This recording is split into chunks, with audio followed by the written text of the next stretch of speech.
everyone, and welcome to this series on voice science for Carnatic singers. My name is Krithika and I'm a speech language pathologist and Carnatic vocalist and the founder of Kiravani Voice, where I provide vocal therapy and vocal coaching, and I specialize in working with Carnatic singers because we know that our voice and the demands of our voice are unique. This series is meant to educate Carnatic singers on the science of voice and how we produce it, how it works with the way we sing, and how overall we can keep it going safely and sustainably. I currently have about 14 videos planned for this, each about 5 minutes long, and we will start by explaining the framework that we often work with when it comes to voice therapy, and this can be applied to singing as well. So this is often called the power source filter framework. When we talk about producing voice, there are mechanical portions involved, there is anatomy and physiology involved, and there is some acoustics involved as well. So the first part of voice production starts with air, and that is often called power because that is what powers our voice. That's kind of like the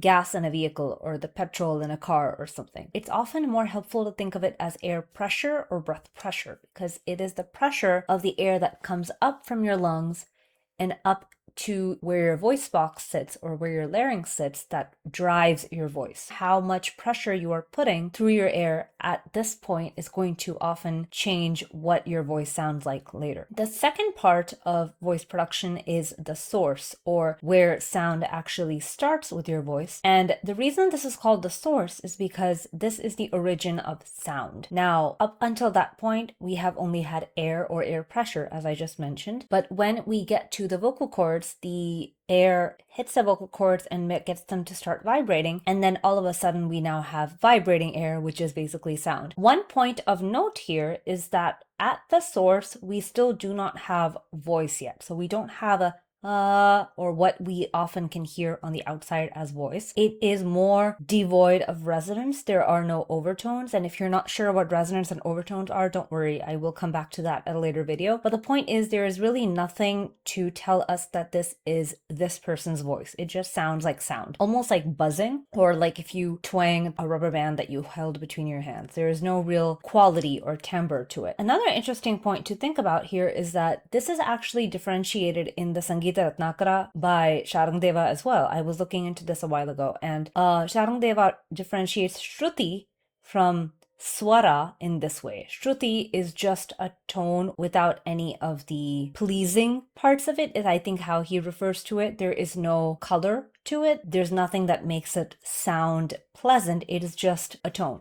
We can think about a pure tone or like a beeping sound as an artificial source of Shruti, and anything made by an instrument, be it a guitar or a violin or a veena or a flute or the human voice, as Swara instead. Now I know that Shruti and Swara also have different meanings, but in this case, in this particular instance, that is one way in which it's differentiated. And once we have source, and now that we know that at the source we don't really have anything additional, it doesn't even sound like voice yet, the logical next step is that we want to add that color or that tonality or that complexity to the voice, and that's what happens at the filter, or the third part of voice production. So everything that starts from the vocal cords and goes all the way up outside of the mouth, so this includes the empty spaces in our throat from above our vocal cords, as well as the empty spaces behind our mouth, the empty spaces in our mouth, the empty spaces in and behind our nose, our sinuses, anything that can resonate or provide some kind of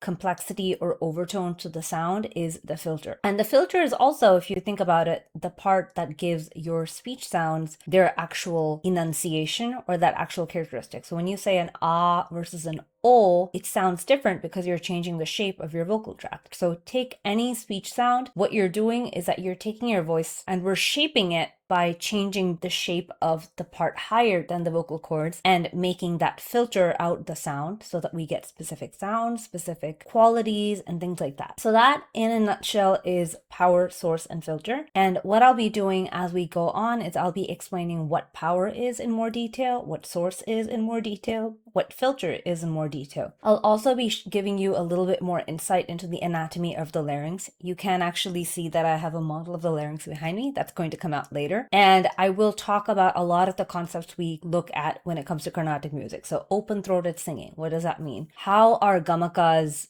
produced in the sense of what is the science behind gamakas. How do we sing at lower pitches or mandrastai? How do we sing at higher pitches or tarastai? And of course, how do we sing at the madhyastai, right in the middle? And what is really the difference between the science of singing a Carnatic tone or a Carnatic style or singing, say, for example, a light style or even a Western style. Finally, I will be putting out some videos about vocal health for Carnatic singers, and this will include things like warming up, some exercises that you can do to help preserve your voice and make it more efficient, and why those exercises work from a science perspective. And also, if you have any changes to your voice due to hormones, so for example, if you are a teenage boy who is starting to have his voice deepen during puberty, if you are postmenopausal and your voice is starting to change because of the way the hormones of menopause interact with your body, all of the things that you can do to help preserve your voice as you do that, and how you can protect your voice if you're aging. And finally, what can you do if you find that your voice is having problems? If you have a voice strain and you really do have to sing, what is the best way to preserve what you have going? And do you need voice therapy? So voice therapy is a health service and it is medical. So there are some things that if you see, you will know that, okay, I should probably go to a health professional and get voice therapy. And sometimes there are some things that you can manage on your own.